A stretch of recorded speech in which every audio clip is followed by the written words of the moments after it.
Well, check it out, and check it out. So, listen, man, you know what question I get from time to time? It's always from some 50 Cent stands. And believe me, 50 Cent still got some stands. Those G-Unit tank top wearing niggas, they still exist. But they always say, yo, why do people give a fuck about 50 Cent? He's rich forever. You know what I mean? They always say, basically, why do fans nitpick at 50 Cent going through the bankruptcy process? You know why that is such a very ironic statement and is such paradoxical in itself?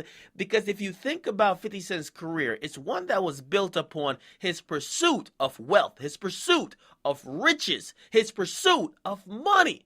When he did get rich, he basically looked at everybody else and said, you niggas ain't got the money like I did. At the peak of his career, he looked at everybody and said, listen, I'm so goddamn rich, I'll write the check before the baby comes. Who the fuck cares, okay? So it is most natural that if he goes through financial hardships, people will be intrigued by that particular story. But of course, the 50 Cent stands, they only want it one way. We only talk about him when he's like going good times. He signed a $400 million deal. Good shit. Let's talk about it when he filed for bankruptcy. Let's ignore that one. Okay.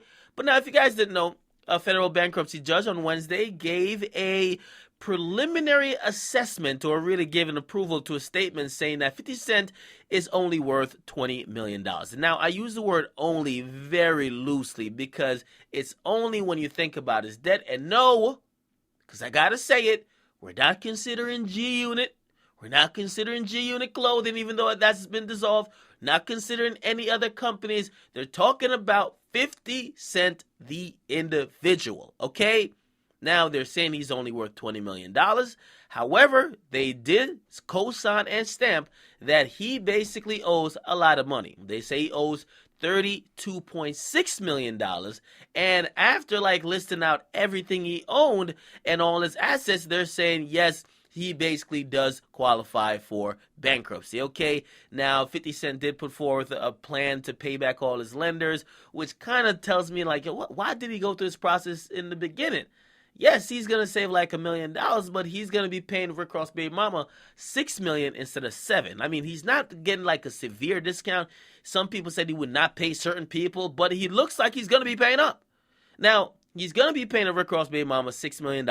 He's going to be paying millions to Sleek and millions to also SunTrust Bank. And basically, and this is coming from 50 Cent's statement himself, okay? People have this thing that 50 Cent is just so fucking smart. Maybe he is. But this is what he's saying under oath in a court of law. He's saying his financial problems are the result of losses at several startup ventures, investments, and new businesses. And in each of those, he had to lend himself money. So basically, if you're lending yourself money and then you're starting businesses that aren't really generating money, you're eventually not going to be on the positive end. Again, this doesn't mean 50 Cent is broke like me and you, but 50 Cent is no longer in that position where we saw him as someone who's in the realm of Diddy and, of course, Dr. Dre and even Jay-Z.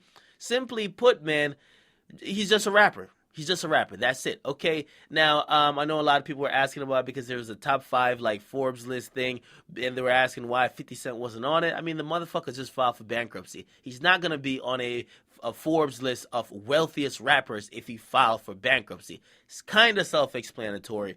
But again, I'm not even saying this to the regular fans. It's really the G-Unit stands. They just can't get over this shit. Okay. Nobody's saying 50 Cent is broke like me, yo. But 50 Cent is no longer in a position he used to be.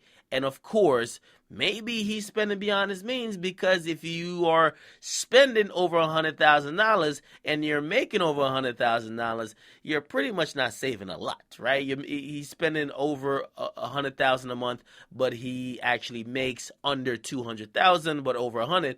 So he's not in a position to save a lot. Again, we're not taking into account his business, just him personally. Get a comment box, make sure you guys like, definitely subscribe to your boy Jack Academics. How about